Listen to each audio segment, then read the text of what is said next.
Let's do fast talk. Okay, mabilisan lamang ito. Alam niyo po, excited ho talaga ako dito. Sa posto, ikaw talaga pinakisa dito, babe. Babaeng kasing sexy mo. Georgina Wilson. Lalaking muntik mo nang minahal. Jericho Rosales. Paano ka magdasal? Ganito po. Kung mapupunta ka sa impyerno, sino ang isasama mo? Si Kuan, si Satanas. Wish po ko pala. Tao? Tao ba? Wala na lang. Kung mapupunta ka sa langit, sino ang isasama mo? Buong family ko at syempre. Nasa pintuan ka ng langit, ano ang sasabihin mo sa Diyos? Welcome to the Lord. Welcome, Lord. Melay, selosa ka pa rin ba? Hindi na. Oo o hindi. Kapag nahuli mong nangaliwa si Jason, mapapatawad mo ba siya? Mapapatay ko siya. Si Chris ang una sa ilan sa mga una mong pinagsabihang buntis ka. Si Ma'am ang first, tapos siya ang second. Pero sabihin ko talaga sa kanya, sabi ko, Miss Chris, buntis po ko, Miss Chris, I'm very happy. Siya, oh, I'm very sad, but very honored.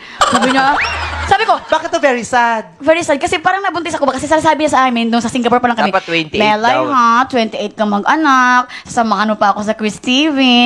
Sabi ko, oo, Miss Chris, para pag magtinginan kami. Hindi niya alam. Hindi niya alam.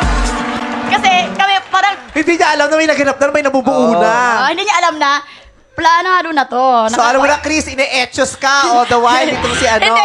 Alam mo naman, Miss Chris, naka-execute na kasi kami. Tapos sabi niya, I'm very honored. Sabi ko, Miss Chris, you are the second honor because my mother is the first honor. Kasi, then, tsaka sabi ni Miss Chris, ay naku, Melay, ewan ko sa'yo. Sabi niya, tapos sabi ni Bimbi, Mommy, what's happened to Ate Melay? Narinig namin. Melay is pregnant. Melay is Narinig lang namin pregnant. sa- Okay, bye, Melay. Sabi niya. Tapos sabi ko, Ma, buntis ako. Sabi niya, ha? Buntis lagi ako. Ha? Bakit hindi ka maniwala na buntis ako? Ha? Kasi nga alam ng nanay mo, lalaki ka eh.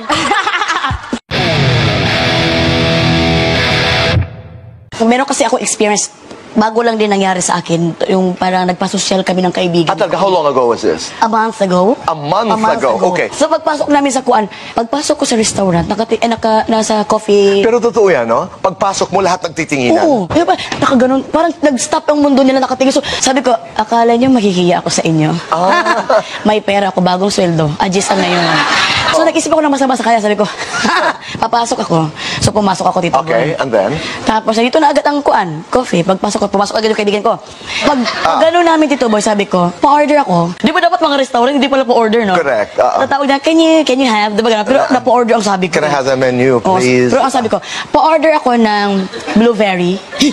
Blueberry ang nasabi ko. Anong, ano? Blueberry. Blueberry. Oo, pero, oh my God. Pero dahil yun ang effort mo para maging social. Blueberry. So na parang na, my God, dito pwede nagkamali ako. Tapos natingnan ng mga tao.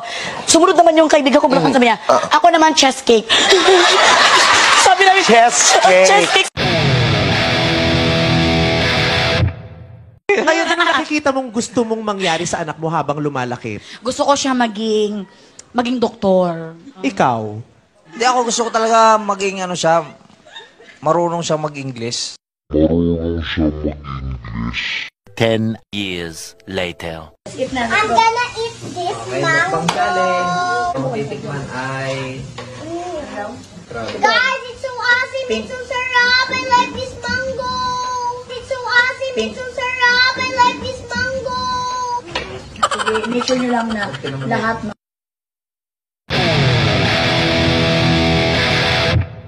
Ayan, niluto ko na sa inyo lahat yan, ate, at your favorite.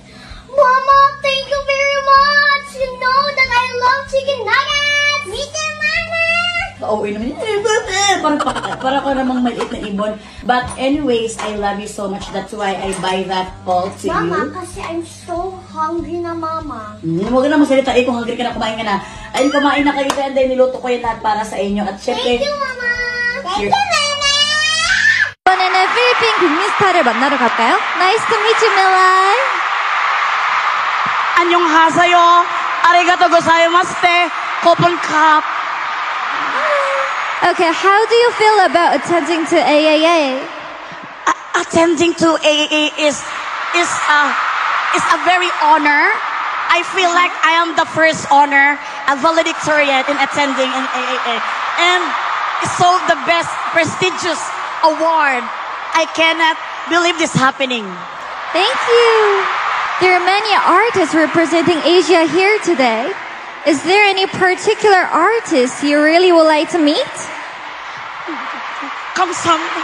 Magandang buhay! Maayong hapon mga gens, mga taga-Pilipinas. I'm so very idol Kim Sun Ho. Thank you so much for your interview. Kamsahamnida, kamsahamnida.